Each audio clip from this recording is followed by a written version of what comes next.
I am Dr. Regina. I am a double board certified psychiatrist and a lifestyle medicine person, lifestyle medicine physician. So, cool thing about that is that I'm usually sitting behind the desk and I can diagnose a person if they need it for evaluation. They need it for work. They need accommodations, all those kinds of things. That's what I get to do during my day job. But in the evening, I get to go home to my beautifully neurodiverse family, and we've got all the things. We have all the things, which is kind of cool.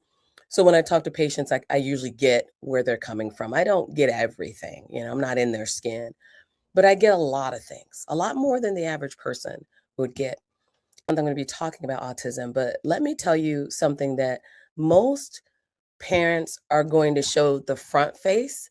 You're never going to see the back, right? Those are the things that we're not going to show. And I shared a variety of reasons why you're not necessarily going to see all the things. And so let me do it and do it fairly quickly. But you're going to see the memes. I am an autism mom and I cannot die. And we all laugh and chuckle. And if you know it and you get it, you're like, yeah, because there's so many things. And if something happened to me, then where's my kid going to go? Who's going to take care of my kid? But the dark side of that, the bad side of that is that we do stay up at night sometimes worrying about the what ifs. What if something happened to me? Who's going to take care of this or that?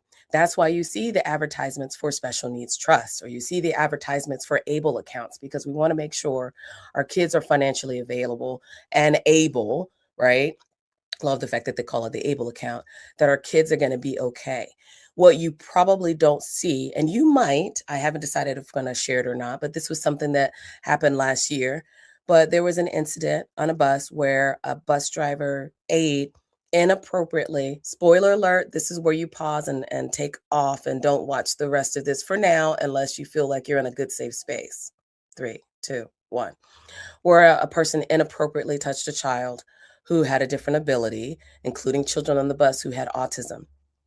And this is where you had moms like me who have children that are non-speaking. I won't say non-verbal because he can be verbal, but you have children that are non-speaking that are at a disadvantage for a couple of reasons. You didn't see my tears, right? I recorded it and I kept it for myself. I haven't shared it, but I might share it for you.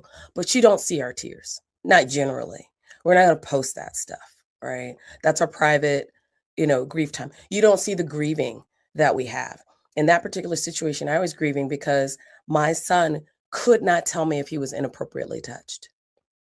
There was no camera recording of it. They wiped the cameras after 30 days. That's another ongoing fight with the system that re-records over things for whatever reasons that they do that.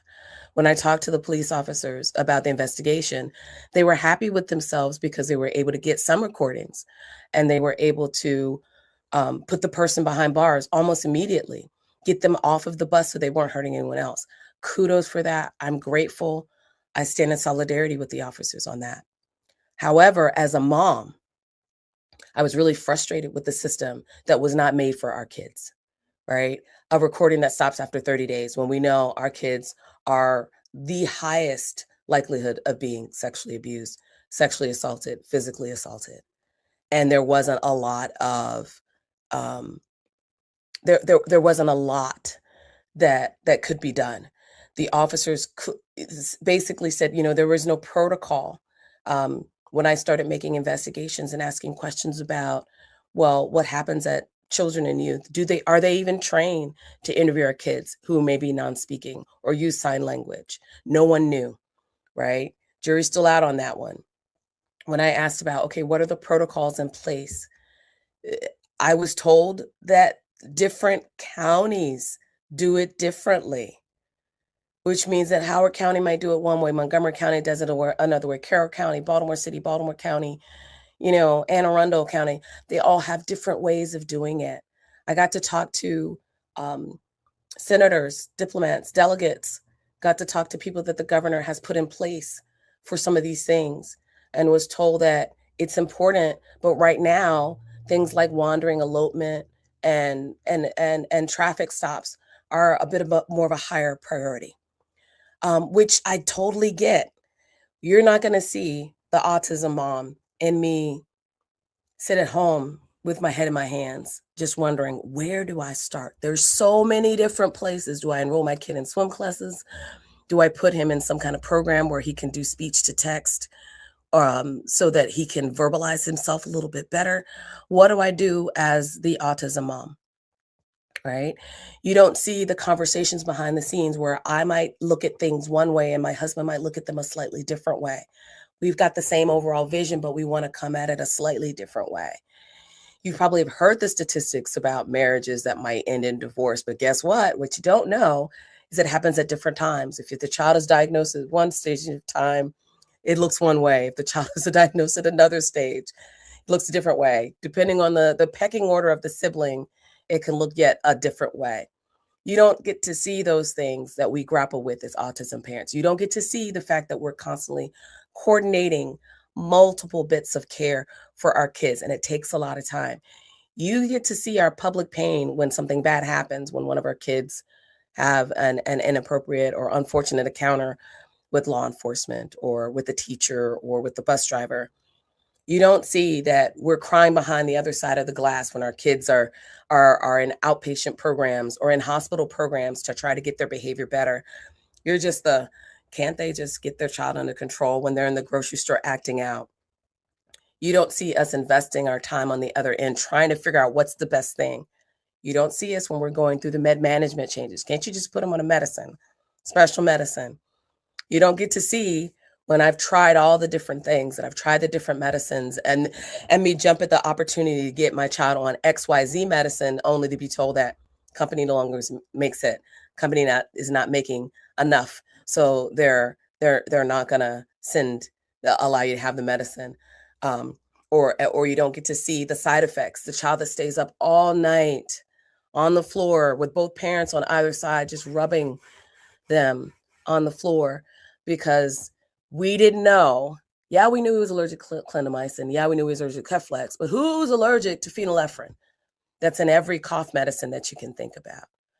You don't get to see us hold him on the floor while he shakes as if he's withdrawing from a drug, which he really was, right? You don't get to see us stay up for 24 hours at a time. And when we come to an appointment late and you complain that why can't she ever be on time? You don't know what I went through the night before. The fact that I was up all night with my kids who were all sick and gave me this cold and I lost my voice. But then I'm doing everything I can to get up, drink my coffee, make sure I'm lucid so that I can be 5 minutes late for your appointment and then hear you in the background complain, why can't she ever be on time? You don't see that. You don't get to hear that, right? Because generally we're not going to come on a forum like this and tell you those things, right? You don't get to see or hear that we're not just concerned about the child who's on the autism spectrum. We're also concerned about the siblings of the child on the autism spectrum who have their own anxiety about what's going to happen when mom and dad are no longer here, or when mom and dad want to go on a vacation and everything falls on me, right? Being a sibling of a child with autism, not easy, okay? Not easy. Not easy. And it's a challenge for parents and for the siblings because who's going to take care of them once they're of age and maybe have aged out of the system? And again, if something happens to us or we just want them independent, living their own life in their own area, what element of support are the siblings, the aunties, the cousins, the grandparents? Talk about a sandwich generation, right? They've already taken care of theirs and their little ones, and now they got to take care of grandkids too, right? And possibly their own spouse. I don't want to know what people who have grandkids or kids with autism, but then also have a mother or father with Alzheimer's dementia have to do. That's not my world, but it is somebody's world right now. That's somebody's world. You're not going to see it in front of the camera. We're not going to come in front and expose ourselves that way. What you might see are headlines about things that didn't go so well. Okay. So I just wanted to share those things because we sometimes make it look fairly easy and funny.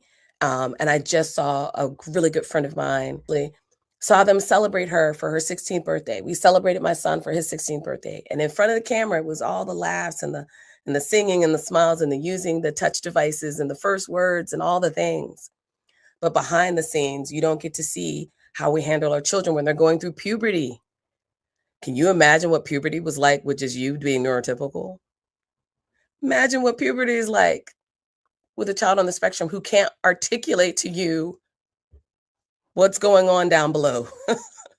Right, or they're in public and they're doing things and you know what they're doing, and other people don't know what they're doing, and you're like, "How do I stop him from doing what he's doing in public that could cause him to catch a case?" Don't see those things, right? You're behind this, you don't see the behind the scenes things. These are just a little bit of some, some little skosh taste.